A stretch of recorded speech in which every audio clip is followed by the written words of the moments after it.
नमस्कार दोस्तों।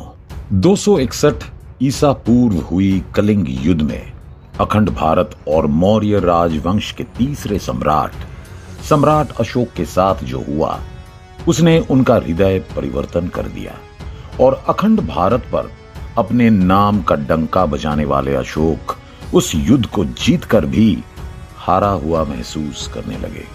उसके बाद युद्ध का रास्ता छोड़कर अपना लिया अहिंसा का रास्ता। खुद का हृदय परिवर्तन होने के बाद दुनिया को अहिंसा का पाठ पढ़ाने के लिए विदेशों में किया बौद्ध धर्म का प्रचार प्रसार। लेकिन उस दिन युद्ध में उनके साथ ऐसा क्या हुआ कि किसी से भी कभी ना डरने वाला और ना ही हारने वाला सम्राट अशोक दहशत में आ गया, और क्यों उन्होंने हिंसा का रास्ता छोड़कर अहिंसा के रास्ते को अपना लिया। तो चलिए इस पूरी कहानी को विस्तार से समझते हैं। दोस्तों, इस कहानी की शुरुआत होती है आज से लगभग 2300 साल पहले, जब सम्राट अशोक का जन्म हुआ था। उनका जन्म 304 ईसा पूर्व मगध साम्राज्य के पाटलिपुत्र में हुआ था, जिसे हम आज के समय बिहार के राजधानी पटना के नाम से जानते हैं। जी हाँ, और आज का बिहार स्टेट का कुछ हिस्सा तब के मगध राज्य में हुआ करता था। उनके पिता का नाम बिंदुसार और मां का नाम धर्मा था। महावंश के अनुसार उनके पिता की 16 रानियां और अशोक को लेकर कुल 101 बच्चे थे, जिनमें से उनके सबसे बड़े बेटे का नाम सुसीम था। राज्य परंपरा के अनुसार पिता के बाद राजगद्दी पर बैठने का सबसे पहला हक बड़े बेटे का होता है, इसलिए सुसीम को राजा बनाया जाना था। हालांकि अशोक की ताकत से कोई भी अनजान नहीं था, लेकिन राज परंपरा के नियम को फॉलो करना राजा के साथ सबका ड्यूटी था। वैसे दोस्तों, अशोक के द्वारा खुदवाए गए शिलालेखों में उनके शुरुआती जीवन के बारे में कोई भी जानकारी नहीं मिली है। वो तो कई सालों बाद जाकर उनके बारे में लिखना शुरू किया गया। अशोक वदान के अनुसार बिंदुसार उनके शरीर के सांवले रंग के कारण उन्हें पसंद नहीं करते थे, और ये बात अशोक को अच्छी तरह से पता था। लेकिन बिंदुसार अपने बेटे अशोक से काफी प्रभावित थे, और इसका कारण ये था कि अशोक दिखने में भले ही सुंदर नहीं थे, लेकिन वो अपने सभी भाइयों से काफी इंटेलिजेंट और पावरफुल थे। इसलिए बिंदुसार उन्हें बड़े काम और इंपॉर्टेंट जिम्मेदारियां ही सौंपते थे, जैसे तक्षशिला में हो रहे विद्रोह को दबाना इंडियन ट्रेडिशन के अनुसार, उज्जैन पर शासन करना श्रीलंकन ट्रेडिशन के अनुसार। इसके साथ ही एक दूसरी संभावना ये भी बताई जाती है कि अशोक को शाही राजधानी से दूर रखने के लिए बिंदुसार उन्हें इस तरह के दूर दराज इलाकों में भेजा करते थे। खैर, राजा के टॉपिक पर वापस आएं तो पावरफुल होने के बावजूद भी अशोक के बदले उनके बड़े भाई सुसीम को तक्षशिला का शासन दे दिया गया। हालांकि इतिहास के कुछ पन्ने ये बताते हैं कि पूरी तरह से उसके कंट्रोल में राज्य को नहीं दिया गया था। उसने तक्षशिला राज्य अपने कंट्रोल में ले तो लिया, लेकिन उससे तक्षशिला का राज्य पूरी तरह से नहीं संभाला जा सका और राज्य में विद्रोह होने लगा। दोस्तों, तक्षशिला आज के पाकिस्तान में पड़ता था। जब विद्रोह की खबर पाटलिपुत्र में पहुंची तो राजा बिंदुसार काफी चिंता में आ गए, लेकिन राज्य के लोगों को पता था कि अगर इस विद्रोह को कोई शांत कर सकता है तो वो सिर्फ अशोक है। इसलिए अशोक को फौरन तक्षशिला के लोगों में उठ रहे विद्रोह को दबाने के लिए भेज दिया गया। जब ये बात वहां के लोगों को पता चली तो वो अपने आप ही शांत हो गए और विद्रोह को बंद कर दिया। उन्होंने अशोक को बताया कि उनका विद्रोह राजा से बिल्कुल नहीं, बल्कि कुछ मंत्रियों से ही था। धीरे धीरे ये बात पूरे राज्य में फैलने लगी और अशोक काफी लोकप्रिय होने लगे। इधर सुसीम को उनकी बढ़ती लोकप्रियता का डर सताने लगा कि कहीं उसकी राजगद्दी खतरे में ना पड़ जाए। इसलिए उसने अपने पिता बिंदुसार से कहकर अशोक को निर्वास में डलवा दिया दोस्तों, निर्वास का मतलब कि किसी इंसान को उसके देश से किसी कारण से बाहर कर देना। खैर, इसी निर्वास का पालन करते हुए अशोक कलिंग चले गए। वैसे तो अशोक बहुत उग्र स्वभाव के थे, लेकिन बौद्ध गुरुओं के साथ रहकर उन्होंने अपने आप पर कंट्रोल करना सीख लिया था।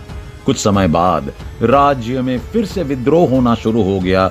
इधर राजा बिंदुसार बीमार पड़ने लग गए और कुछ समय बाद ही उनकी मृत्यु हो गई। श्रीलंकन ट्रेडिशन टेक्स्ट महावंश के अनुसार अशोक ने अपने भाइयों की हत्या कर दी और फिर राज्य पर अपना अधिकार जमा लिया। वहीं पर यह भी बताया जाता है कि जब अशोक को पता चला कि उनके सौतेले भाइयों ने उनकी मां की हत्या कर दी, तब वो अपने गुस्से को रोक नहीं पाए और अपने 99 भाइयों की हत्या कर दिया। खैर, कलिंग वॉर के पहले उनके बारे में कई बौद्ध कहानियों और परंपराओं के अनुसार अलग अलग बातें कही गई हैं। इसलिए दोस्तों, आज तक किसी को भी उनके शुरुआती जीवन की सच्चाई नहीं पता चल पाई है। राजा बनने के बाद अशोक का बस एक ही मकसद था, अपने किंगडम यानी साम्राज्य का एक्सपेंशन। उन्होंने युद्ध का ऐलान कर दिया और जो भी उनके रास्ते में आया उसे कुचलते हुए आगे बढ़ते गए। कई राजा तो उनका नाम सुनकर अपने आप को उनके सामने सरेंडर कर देते थे। मगध का राज्य धीरे धीरे बढ़ने लगा। आपको जानकर हैरानी होगी कि सिर्फ 8 साल में ही उन्होंने अपने राज्य को बढ़ाकर इतना बड़ा कर दिया था कि उनके टक्कर का राजा सिर्फ भारत में ही नहीं बल्कि पूरे एशिया में ही नहीं था। उन्होंने अपने राज्य की सीमा को इतना एक्सपैंड कर दिया कि जिसमें आज का भारत तो था ही, उसके साथ ही पाकिस्तान, अफगानिस्तान, नेपाल, बांग्लादेश, भूटान और म्यांमार जैसे देश भी शामिल थे। दोस्तों, उन्होंने नॉर्थ से लेकर साउथ और ईस्ट से लेकर वेस्ट यानी म्यांमार से इराक तक अपना राज्य बढ़ा लिया था। आपको जानकर खुशी होगी कि आज के पाकिस्तान, नेपाल, बांग्लादेश, भूटान, म्यांमार और अफगानिस्तान उस समय भारत का ही हिस्सा थे। लेखों के अनुसार सम्राट अशोक ने अपने राज्य का एक्सपेंशन तो बड़े पैमाने पर किया, लेकिन साउथ का एक राज्य कलिंग अभी भी उनके राज्य में नहीं जुड़ पाया था। वैसे कलिंग राज्य आज के मध्य प्रदेश, आंध्र प्रदेश, तेलंगाना और ओडिशा के एक बड़े से हिस्से को मिलाकर बना था।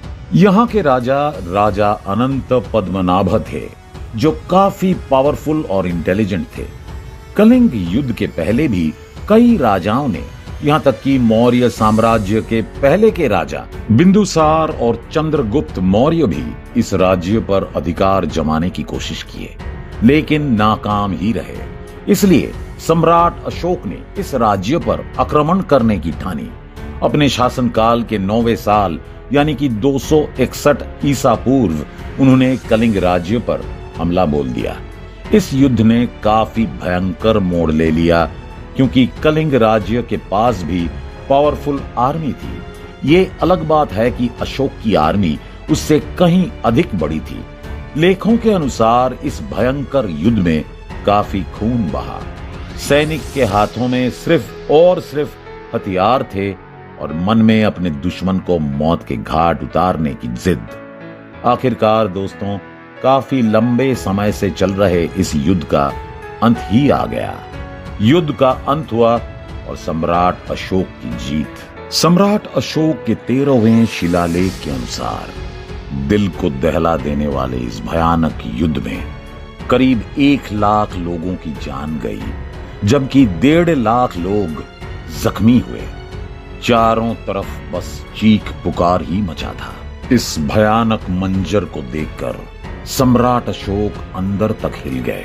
उनके कानों में रोते बिलखते हुए लोगों की चीखें सुनाई देने लगी। जब वह युद्ध के मैदान में हताश होकर बैठे तो उनके सामने एक बौद्ध भिक्षु आए, जो अपने हाथों में एक बच्चे की लाश लिए हुए थे। उस बौद्ध भिक्षु ने अशोक से कहा कि सम्राट अशोक, आप तो इस युद्ध को जीत गए जिसमें इतने सारे लोग मारे गए, लेकिन क्या आप इस बच्चे में जान डाल सकते हैं, क्योंकि इसमें तो इसकी कोई गलती ही नहीं थी। उस बौद्ध भिक्षु की बात ने उन्हें काफी अंदर तक हिलाकर रख दिया। उनकी आंखों से पछतावे की आंसू निकलने लगे। इसके बाद से सम्राट अशोक का एक नया जन्म हुआ। युद्ध करने वाले अशोक को उन्होंने अंदर ही अंदर मार दिया और बुद्ध के दिखाए हुए रास्तों को अपना लिया। दोस्तों, शिलालेखों के अनुसार कलिंग युद्ध के बाद सम्राट अशोक ने जानवरों की हत्या पर रोक लगा दिया और कभी युद्ध ना करने का फैसला किया। उन्होंने धर्म का प्रचार और सोशल वर्क करना शुरू किया। वो बुद्ध के दिखाए गए रास्तों पर चलकर शांति और अहिंसा का संदेश देने लगे। उन्होंने बौद्ध धर्म को अपना लिया और इसका प्रचार प्रसार करना शुरू कर दिया। कई इतिहासकारों का मानना है कि सम्राट अशोक के दादा यानी कि चंद्रगुप्त मौर्य भी गौतम बुद्ध के फॉलोअर थे, जबकि कुछ ये भी कहते हैं कि वो जैन धर्म को फॉलो करते थे। लेकिन सम्राट अशोक एक बुद्धिस्ट थे, जिसका सबूत तो उनके द्वारा खुदवाए गए शिलालेखों पर ही मिल जाता है।